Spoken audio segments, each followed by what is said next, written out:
Hey there, I'm Dr. Jill Wener. I am an expert in physician wellness and a conscious health meditation instructor. And I'm here to talk to you today about ways that you can increase compassion for the self. So, we all know being a physician, being a doctor, being a woman, being a woman physician, all of those things, we all tend to be very hard on ourselves and we tend to be quite perfectionistic. um, when I was practicing medicine, you hear something, oh, the patient had a bad outcome. The first thing you think is, oh my God, what did I do wrong? And you beat yourself up thinking, what could I have done differently? How did I miss this? What did I miss? Why wasn't I perfect? Why didn't I know everything and know all the answers and execute everything perfectly? And sometimes this gets to the point of narcissism where we're actually so obsessed about our own contribution to it and how it affects us and how we affected it, we sort of maybe lose some of the bigger picture. And so what I'd like to talk to you today is a way to turn this perfectionistic tendency that a lot of us have, a way to turn that on its head and help you regain compassion for yourself. So the first thing I'd like to do is share the Vedic principle, which is also in lots of other different philosophies. It's not unique to the Vedas, that we are all one thing. We are all individual expressions of the love and pure consciousness that underlies everything. In quantum physics, they call this the unified field. So we are all one thing. And even though we look different and we smell different and we act different and we have, I'm different from this phone and from this pen, I am still individual. We are all individual expressions of that same one thing. So the first thing is that revisiting the golden rule. So the golden rule is do unto others as you would do unto yourself. But the problem is a lot of us are really, really mean to ourselves. And so we would never treat other people the way we treat ourselves. So let's flip that on its head and let's treat ourselves the way we would treat other people. Most people really take pride in being nice to other people and compassionate. I will invite you to allow yourself to treat yourself the same way you would treat other people. You never talk to yourself the way to other people the way you talk to yourself. The second thing I would like to do, let's revisit what perfectionism and what perfection actually is. So we all think of perfection. We have this notion that it's the perfect Instagram post or the perfect appearance or marriage or house, or maybe our patient satisfaction scores are the best, or we have the lowest readmission rates or the shortest length of stay or highest patient satisfaction scores.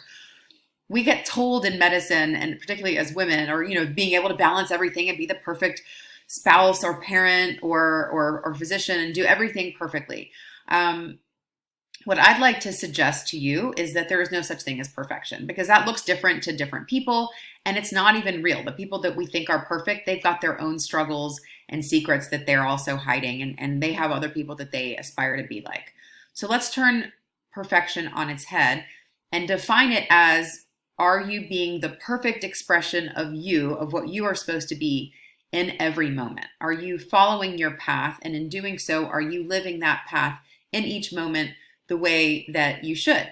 So I taught 2 9-year-olds to meditate this weekend. Part of what I do when I teach adults is their children ages 4 to 11 can come learn for free, and they bring up they don't pay. They bring a piece of art that they've created. And so these 2 9-year-olds, they showed up and they were perfect 9-year-olds. Did they show up perfectly behaved 35-year-olds ready to rumble? No, absolutely not. They came and they were hyper, and they were saying that they didn't want to come and that their mom had forced them to come, and their mom reassured me, and as I wanted her to, these kids should only come if they really want to. And she said they both definitely wanted to, but when they show up, they're acting crazy, they're running around, they're rolling on the sofa, and they're being 9-year-olds. They were perfect. It was amazing. They brought me their little pictures. And you know what? I did a ceremony with them. I taught them their mantra. I taught them to meditate, and they were transfixed and their eyes were wide open. They followed all the instructions. They were incredible. And then as soon as that part was over, they were back to being 9-year-olds again. And I wouldn't have asked anything else other than that. So and sometimes being the perfect version of what you're supposed to be in that moment means ruffling some feathers. It means making some people mad or speaking your truth when people don't want to hear it. And so that's what perfection is living who you are supposed to be in every moment, exactly as you are supposed to be doing it. And that doesn't mean you have perfect clothes or perfect weight or, perfect complexion or the perfect Instagram post. It's just about being the most authentic version of you in each moment. And that can change from moment to moment and day to day. And the third thing I'd like to talk about is the ego voice. So the ego voice is our negative inner critic. And it's that voice that says, you're not good enough. You shouldn't do this. You're not worth it. You shouldn't speak up at the meeting. You shouldn't start that new business. You'll never make enough money. All those things. And that ego voice has been evolved over millennia, millions of years, to protect you from dangerous things, from threats. If a certain sound happened before you got mauled by a bear, your nervous system is saying, okay, next time I hear that sound, a bear's going to come, protect yourself.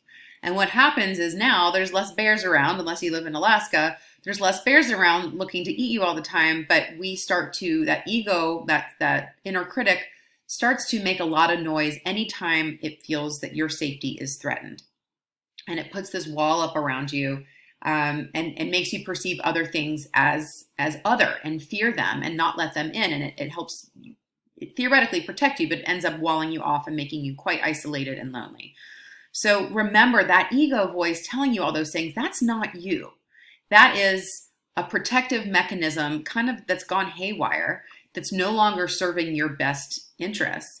You are the voice, you are the being behind the ego that's hearing the ego. So next time you're saying all these horrible things to yourself, pause and take a moment and say, who is it or what is it that is hearing all of these horrible things that are being said about me? That's who you are at your essence. That's the quiet being behind it all that's beautiful and perfect just as it is. And we don't have to listen to that ego voice. If you have a practice like meditation or lots of other self-care practices that can help you turn down that inner critic noise and activate the right side of your brain, which will help you tune into your intuition and love and compassion. And you just don't have to listen to it. Now, the ego voice, it's always going to be there. You can't turn it off, but you can change how much attention you give it and how much control you let it have over your life. So that is the third trick of turning perfectionism on its head. The first is flipping the golden rule on its head. The second is revisiting what the notion of perfection is. And the third is recognizing that ego voice, that negative inner critic, it's not you. You are amazing just as you are. I'm going to be talking about topics just like this, Vedic knowledge, at my Women in Healthcare Meditation Retreat, October 1st through 5th. At Miraval Spa, which is the most incredible place I've ever been, in terms of spas, at least.